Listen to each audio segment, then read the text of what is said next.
Hello, I'm Tom Brown of ISIS News, and today I'm talking to Paul Hodges, Chairman of International ECHEM, about recent stimulus measures from central banks in Europe and Asia and the potential impact of that on the global economy. The European Central Bank announced a raft of new stimulus measures, and we've seen in terms of quantitative easing and in terms of negative interest rates, and we've seen similar moves by the Bank of Japan in recent months as well. And so what impact does that have on the way markets work? Well, I think these are the sort of signs of an increasingly desperate economic policy. The policies haven't worked up till now, and they have a vanishingly small chance, I think, of working in the future. Essentially, the problem for the Western central banks is that they won't recognise the impact of ageing populations and declining numbers, relatively speaking, of people in the wealth-creating 25 to 54 age group. They can't, to put it bluntly, print babies. And at the end of the day, it's babies that create demand, not printing presses. So what we've seen in the last few weeks is the idea that if you print more money and if you reduce interest rates, somehow by raising stock market prices, this will fire up the economy. But in fact, what has it done? It's simply pumped up asset prices. So crude oil, which was down at $30, has jumped up to $40. Why? Because if you look at the figures, the hedge funds have said, we've got all this free cash, hey, let's go and have some fun in commodity markets. So we've seen oil, copper, and all the mining companies and so on jump in price. Does this change the fundamentals of supply and demand? Of course not. It doesn't mean that China is suddenly going to be starting to buy in the way that it did when it was doing stimulus. No. So all we're doing is we're creating more debt, and we've got an enormous amount of debt already. I mean, McKinsey last year calculated that the total debt created by stimulus in the world was $57 trillion, almost the size of the entire global economy. And one thing which I wrote about in the blog is, if you think that this is going to increase consumption, well, let's take a look at Japan. Because if you look at household spending in Japan, we have a record of what that was like 3 years ago, before Premier Abe came in and Governor Kuroda at the Bank of Japan.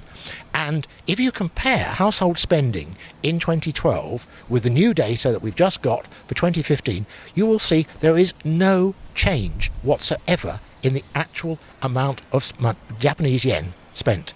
So all this nearly $2 trillion of stimulus spending in Japan has produced zero, and I mean zero, impact on household spending, and household spending is 60% of the Japanese economy. So it really is a total and utter waste of time and money. But didn't the banks need to act to help to stabilise the economies when the global economy was failing? Well, the problem was that the banks created the problem in the first place. Had they not done the subprime stimulus, had they not encouraged the banking system to lend money to people to buy houses that they couldn't afford, and had they not allowed, through lax regulation, all the liar loans and so on, that meant when people came to get their money back, there wasn't any money there, had they not done that in the first place, we wouldn't have had the crisis. Now, they've gone one stage further. They've done massive stimulus across the world on an order of magnitude bigger. And a lot of people who I respect at very senior levels are saying they are in danger of creating a worse crisis than in 2008 as a result.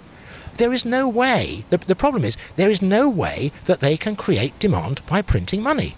We've been doing this now since 2009, and it clearly hasn't worked.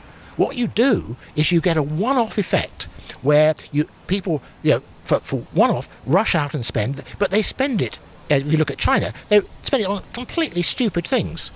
You get ghost cities built for 1 million people where maybe 10,000 people are living. I mean, this is what the new government in China has said. They said, we're not going back to that kind of stimulus. Why would we want asset prices, stock market prices, to go up? What benefit is that for demand in the real economy? Effectively, and I feel this very strongly, what we're seeing with the central banks is that they are destroying the prime role of markets, which is to create price discovery. I want to buy something, you want to sell something, and we negotiate a price. That's what we do in the chemical and polymer industry every day.